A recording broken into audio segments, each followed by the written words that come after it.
Ich lade Sie ein, auf dem 8. Schiff der Mein Schiff Flotte Genuss ganz neu zu erleben. Mein neues Restaurant wird ein digitales Erlebnisrestaurant, das asiatische Küche auf allerhöchstem Niveau mit einem spektakulären Virtual Reality Konzept vereint. Sie werden inmitten der Kirschblüte im traditionellen Osaka stehen. Sie werden von einer Rooftop-Bar in Tokio über diese schier endlose Megacity schauen. Und dazu servieren wir Ihnen kulinarische Erlebnisse wie hinreißendes, zartes, fettiges Wagyu-Beef, eiskaltes Hamashi-Sashimi mit Ponzu und Cheesecake von der Cherry. Sie fragen sich, was erzählt der denn da? Ja, ich nehme Sie mit auf eine atemberaubende kulinarische Virtual Reality Reise in das Land der aufgehenden Sonne, nach Japan.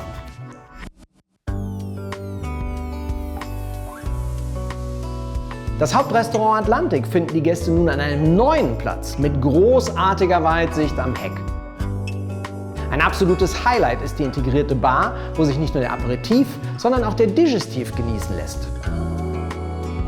Viele Gäste haben es sich gewünscht und ich auch. Nun wird es Wirklichkeit. Es wird ein griechisches Restaurant für alle geben mit feinster Mittelmeerküche. Und ein französisches Bistro freut sich darauf, seinen Gästen Pariser Café Flair nahe zu bringen. Hier schwebt ein feiner Duft von frische Croissants und zusätzlich finden sich herzhafte Klassiker wie Coq au vin oder Cassoulet.